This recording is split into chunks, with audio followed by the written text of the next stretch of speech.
Experiencias cercanas a la muerte. Perdí el cuerpo y comencé a flotar. ¿Sabe alguien cómo es la vida tras la muerte? ¿Hay algo después? ¿Realmente todo termina?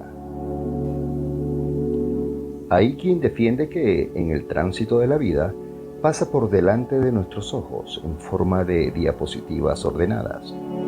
Algunos sostienen que se atraviesa un túnel de luz y que el alma se separa del cuerpo y levita. Otros que familiares ya fallecidos se aparecen para dar un último mensaje. Sea como sea, hay personas que aseguran que vuelven de ese trance. Un tema tabú con infinitos enfoques. Uno de ellos es el concerniente a las personas que han vivido experiencias próximas al fallecimiento, pero no han muerto. Es lo que se conoce como experiencias cercanas a la muerte. Desde los años 70, la ciencia ha ido recopilando casos y estudiando datos de un fenómeno que con cierta frecuencia sucede a más personas de la que creemos. El origen del estudio de estos fenómenos se lo debemos a dos científicos. Ambos trabajaban tanto como docentes en sus respectivas cátedras universitarias, como atendiendo pacientes que a menudo fallecían. Uno de estos científicos fue Raymond Moody, que decidió recopilar todos los casos que se le presentaban. Cuando se acercó al centenar de testimonios, los publicó en su primer trabajo, Vida después de la vida. Casualmente, al intentar dar un enfoque científico al estudio de estos sucesos, se topó con los trabajos de otra doctora que había comenzado a aplicar el método de análisis científico a los relatos y vivencias de sus pacientes, la doctora Elizabeth Kubler-Ross, autora de Sobre la muerte y al morir. Así ambos, sin conocerse y en la distancia, fueron los pioneros modernos en este campo de investigación científica. ECM es el acrónimo de Experiencias cercanas a la muerte. La más común se refiere al recuerdo que le queda a alguien que vuelve a la vida tras un tiempo en el que su cuerpo ha estado clínicamente muerto.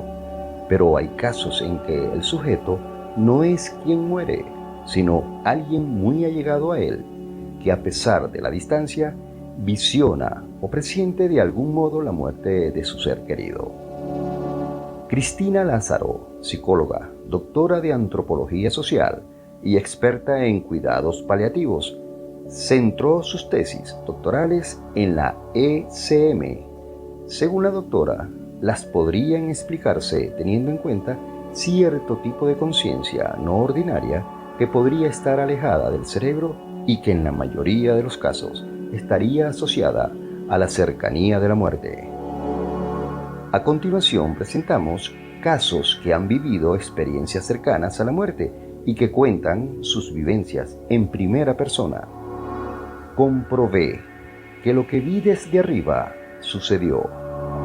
Arturo Gómez, 49 años. Con 17 años, un día de verano, mi novia y yo decidimos ir a la playa en moto a hacer unas fotografías. De camino, al cruzar el puente, la rueda patinó y caímos al suelo. La moto y mi novia tuvieron mejor suerte. La peor parte me tocó a mí. Salí despedido y paré con la cabeza de un golpe sin casco contra la valla del lateral. Perdí literalmente el cuerpo y comencé a flotar, viéndome a mí mismo tendido inerte en el suelo, con mi novia llorando agachada sobre mí.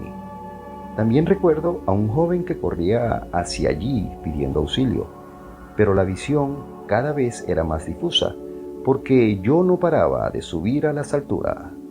De pronto, mi ascenso, flotando boca abajo, se detuvo por alguien que me agarró por la espalda. Quienquiera que fuera, con una voz amigable y serena, me preguntó: ¿dónde vas? Y sin dar opción a responder, continuó: este no es tu momento. Tienes aún muchas cosas por hacer. Recuerdo que me moví para ver a aquel ser. Vestía una túnica blanca, tenía un pelo rubio, algo largo y una cara que no se veía bien, pero infundía confianza y tranquilidad. Meditando aún las palabras de mi inesperado interlocutor, de pronto me sentía como si fuera viajando cómodo y feliz en un vehículo grande y lujoso, con mucho espacio y un gran motor. Pero enseguida esa sensación desapareció y empecé a notar sangre. Fue cuando realmente tomé conciencia de lo que me había pasado. Desperté en un coche que resultó ser el del chico que desde arriba había visto correr. Vivía junto al puente y al ver nuestro accidente acudió en nuestro auxilio. Dada la gravedad de mi estado, decidieron enviarme al hospital. Ya en un quirófano, el médico que me atendió no daba crédito. Tenía múltiples fracturas cranoencefálicas. Precisaba suturas por las cejas, por la sien, por la barbilla, de hasta 50 puntos. Estaba vivo de milagro, pero lo más increíble de todo es que yo me encontraba bien. No sentía dolor, ni siquiera me hacían daño al pasarme la aguja y el hilo. Estaba charlando y bromeando con las enfermeras, como si nada grave hubiera pasado. Una vez que todo acabó, comenté mi experiencia con mi novia y comprobé que lo que había visto desde arriba era exactamente lo que había ocurrido. Me ha dado mucho que pensar. No es, desde luego, algo que se vaya contando alegremente a todo el mundo. Lo que me pasó me lleva a pensar que todos tenemos a alguien que está ahí, junto a nosotros, protegiéndonos, aunque no los veamos. También estoy convencido de que si hay vida después de morir, no como esta, pero la vida continúa. Me tengo que ir. ¿No ves que me están esperando? Juan Fernández, 45 años. Mi hermano sufrió un accidente de moto que, aunque en principio parecía resultar en alguna herida leve y sin importancia, se complicó al no detectarle una hemorragia interna que una vez extendida se hizo incompatible con su vida.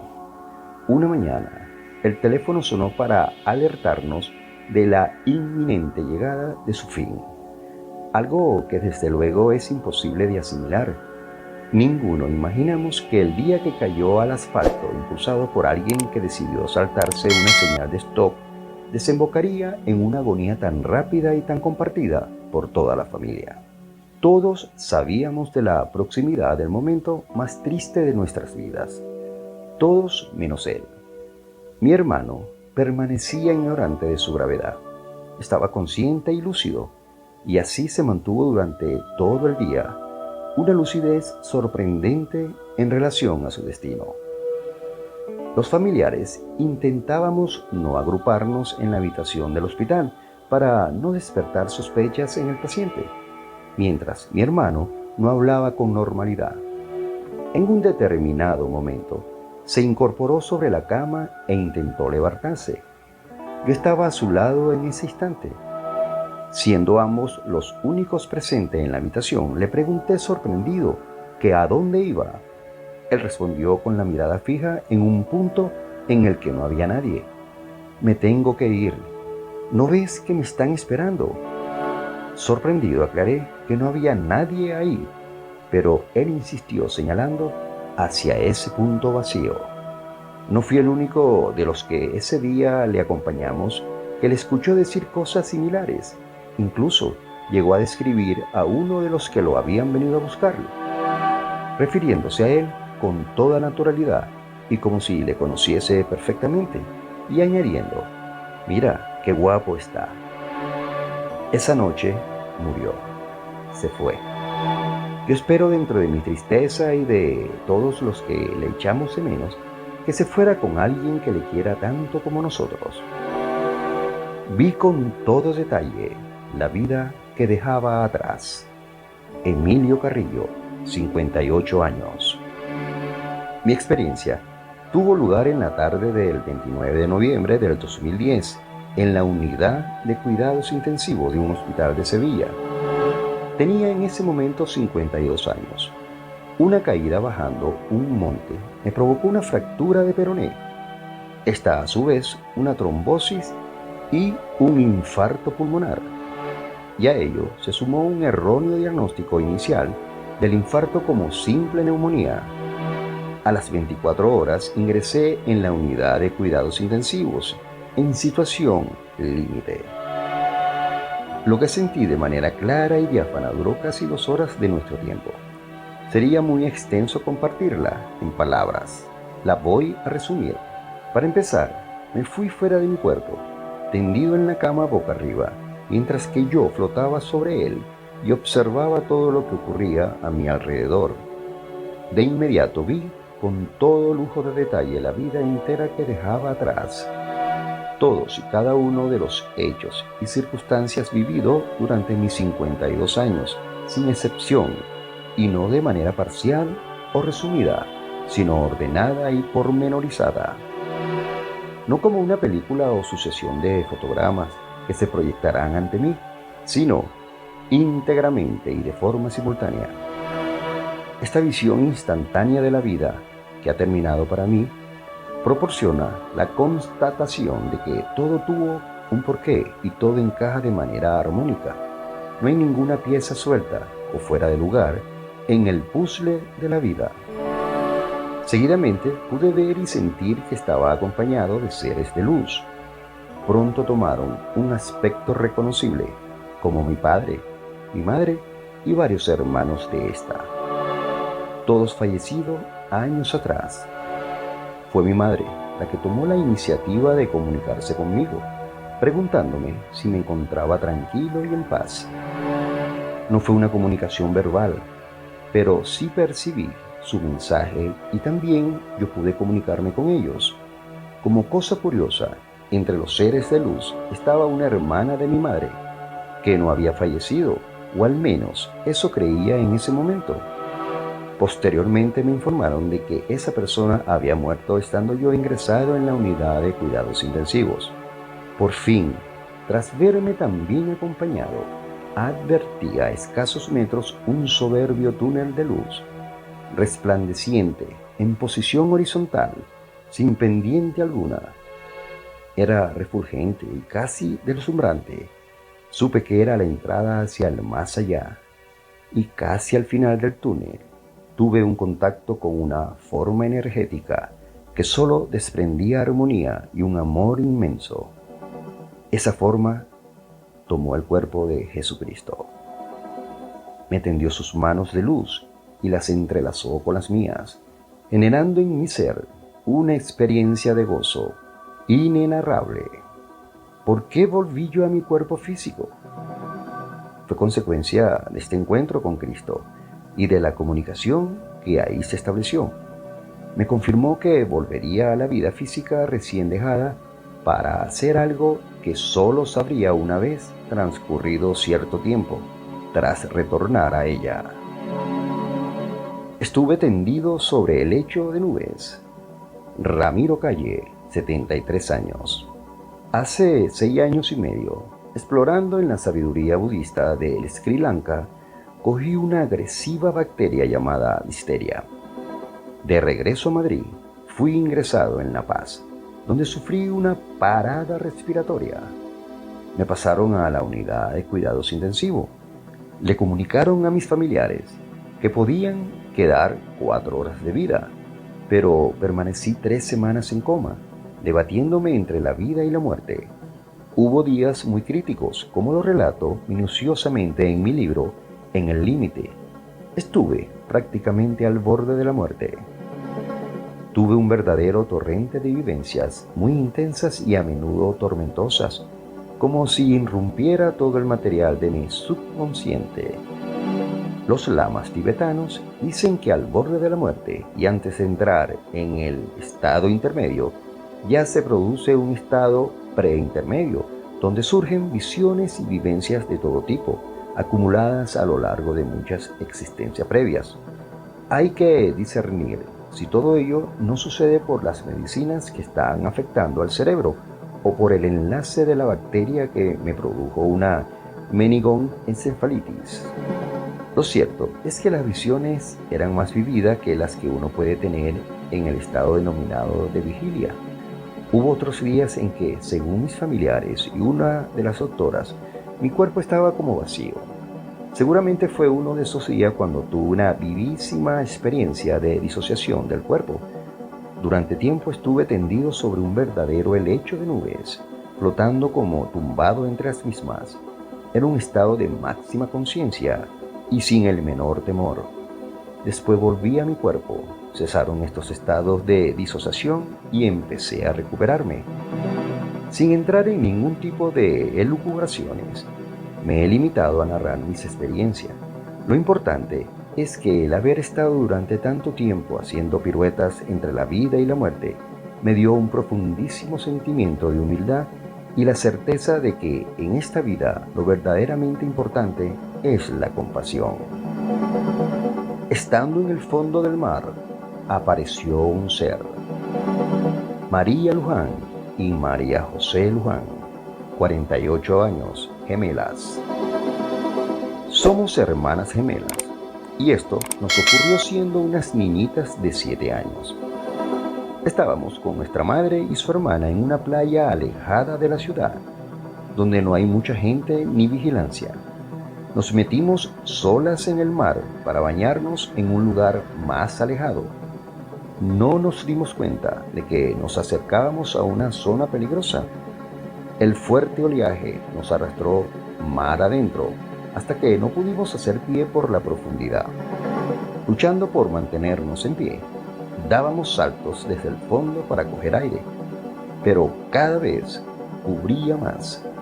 No podíamos nadar y la corriente nos llevaba. Agotadas y sin fuerza, dejamos de luchar y nos hundimos. Sabíamos que íbamos a morir.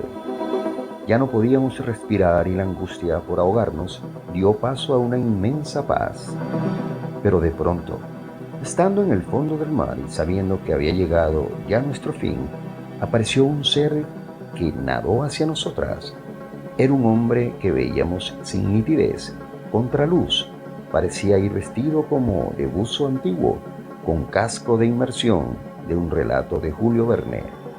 Rápidamente me sacó del fondo del mar y me dejó en la arena. Como le pedí que sacara a mi hermana, sin dudar, un momento fue por ella y la trajo. Descansamos y nos recuperamos del casi ahogamiento que vivimos.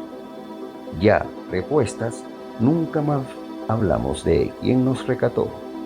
Siempre ha sido para nosotras algo muy íntimo, una experiencia personal e inexplicable. ¿Quién pudo ser aquel ser que nos rescató de aquellas playas salvajes? Me vi dentro del famoso túnel. Miguel Galán, 56 años. Una noche del verano del 79. Al cruzar una calle del centro de Sevilla, fui atropellado por un coche que salió de repente a gran velocidad. No me dio tiempo a verlo. El golpe me dejó inconsciente en el suelo, con fracturas en la cabeza, rotura del húmero del brazo izquierdo y serias heridas en todo el cuerpo. No sé durante cuánto tiempo permanecí sin conocimiento, pero cuando desperté, sé que estaba rodeado de italianos que habían presenciado el accidente. Habían visto al conductor dándose a la fuga. No se me olvidará lo que vi mientras estaba sin conciencia. Me vi dentro del famoso túnel. Al final vi una luz brillante que me cegaba. A ambos lados del túnel discurrían a gran velocidad imágenes estáticas en blanco y negro de mi vida, con mis padres, mis hermanos, mis amigos. Imágenes que mostraban momentos que habían olvidado, porque no reconocía como propias. Primero aparecieron las más antiguas, las de mi niñez, y a continuación otras más cercanas en el tiempo a mis 17 años. Las observaba tumbado desde el suelo. No podía pensar. Recuerdo que quería saber por qué veía aquello, pero la sucesión vertiginosa de imágenes me lo impedía. No fue, ni mucho menos, una sensación placentera. De hecho, no me gustaba nada. Quería salir como fuese de allí. Vi un punto de luz con una imagen en el interior. Javier Rioja, 48 años. En 1988 cumpliendo el servicio militar en la Academia General Básica de Suboficiales. Me encargaba de ser el chofer del coronel al mando. Cuando llevaba unos 8 meses de milicia, un compañero me contó que mi novia, de tren, me la pegaba con un teniente. Cogí el coche del coronel y bajé al pueblo a buscarla. No la encontré a ella, pero sí a 2 compañeros recién licenciados que necesitaban llegar a Lérida para coger el tren y me convencieron para que los llevase. Yendo ya de camino en una curva, la carretera desapareció y nos vimos volando sobre un barranco. Por el aire cortamos las copas de un gran pino, dimos la vuelta y caímos boca abajo al campo. El suelo donde aterrizamos estaba arado y el capó se enterró casi por completo. Recuerdo ver las ruedas girando con el coche clavado en el sembrado, mientras yo subía cada vez más rápido, alejándome sin saber hacia dónde. Me sentía liberado, como si hubiera estado comprimido dentro de una botella y de golpe saliera de ella. Podía apreciar un punto de luz al final que se hacía grande, como una imagen en su interior. Era mi madre en la cocina de la casa, fregando los platos con un delantal azul. Noté que podía desplazar esa luz para ver otras cosas. Recuerdo ver a un amigo, Tony, en la cantina, a mi hermana en su casa en Venezuela, cogiendo un teléfono de color rojo que sonaba, a mi abuela abrazándome, mi primer beso con una chica, el agua correr en la riera del bosque cercano a mi casa, a mi hermano Carlos haciendo ondas con el humo de un cigarrillo. De repente, la imagen cambió y repasé aquel día de principio a fin. Ahí noté como alguien me tocaba preguntándome si me encontraba bien. Abrí los ojos y noté algo que me caía en la cara. Yo estaba tumbado en el techo del coche, volcado, y mis acompañantes colgaban del cinturón de seguridad sobre mí. Pregunté qué sucedía y me respondieron que habíamos tenido un accidente. Me desmayé. Cuando recuperé el conocimiento, despertaba de un coma 2 días en un hospital de Lérida. Los 3 salvamos la vida aquel día. Tras esta experiencia, perdí por completo el temor a la muerte y aprendí a valorar mucho más las cosas que nos rodean. Durante un tiempo lloraba por nada. Me convertí en un sentimental que amaba a todo el mundo. Desde entonces, procuro enfocar mi vida en ayudar a los demás. Mi padre joven vino a despedirse de mí. Cristina Domínguez, 48 años. Mi padre falleció un 24 de febrero del 2015. Lo enterramos 2 días después y vivimos todo aquello como si fuera una película, que la ves pero que no te está pasando a ti. El sepelio se celebró tan rápido que casi no nos dimos cuenta.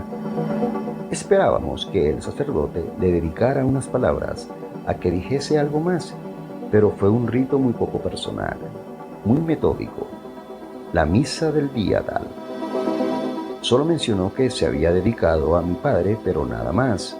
Y cuando nos quisimos dar cuenta, ya estaba enterrado y procedían a cerrar la tapa. Nos fuimos todos de allí, y yo estaba agotada. Me marché a mi casa a dormir.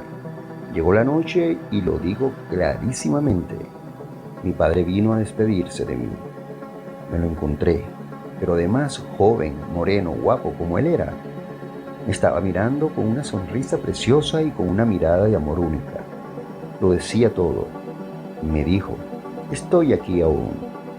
No me he ido todavía porque tenía que venir a despedirte. Y me dio un vuelco al corazón. Estaba junto a mí en mi cuarto, pero al mismo tiempo como en un entorno hospitalario y muy joven. Pero aquella aparición, lejos de asustarme, me dejó como reconfortada. Quedé con una paz tan profunda. Estaba segura de que mi padre estaba bien. Me desdoblé como si hubiera otro yo. Juan José Ruiz, 52 años. Todo sucedió a finales de 1993, en el salón de mi casa, en la ciudad de Sydney, Australia. Era domingo y después de comer sentí una presión en el pecho. Me acomodé en un sillón, pero no me dormí. Y de repente me vi envuelto en una aventura que nunca olvidaré. No recuerdo cómo, pero pasé del estado físico al espiritual. De pronto me encontraba en un lugar completamente oscuro e incómodo, en el que me sentía como aprisionado. Tenía algo de miedo y pánico. Por encima de mi cabeza empezaron a surgir como unos trazos de luz que a gran velocidad descendían, perdiéndose por debajo de mis pies. Después de esos trazos se transformaron en una especie de luz ovalada, redonda y amarilla. Sin saber cómo ni por qué, me desdoblé. Empezó a salir mi yo espiritual por la cabeza como lo más natural del mundo. En ningún momento fue traumático, sino todo lo contrario, placentero, agradable y excitante. Una vez fuera, empecé a observarme y a estudiarme. Es como si tuviera otro yo a unos 10 metros de mí. Pensé, Dios mío, ¿es posible lo que estoy viendo? Pero si estoy en el espacio exterior, viajando por el cosmos. De pronto apareció ante mí un gran trozo de universo, todo negro, y en el centro vi un túnel. Me observé viajando a gran velocidad hacia arriba dentro de él. Vi una luz cegadora a la que me acerqué muy rápidamente. Instintivamente cerré los ojos, llevándome las manos al rostro para protegerme. Levanté los antebrazos contra mí e incliné un poco mi cuerpo en posición de defensa. Permanecí en esta posición un tiempo, pero no sucedió nada, y poco a poco empecé a relajarme. Suavicé la presión de los brazos hasta que empecé a abrir los ojos y apartar las manos para intentar ver algo de lo que me rodeaba.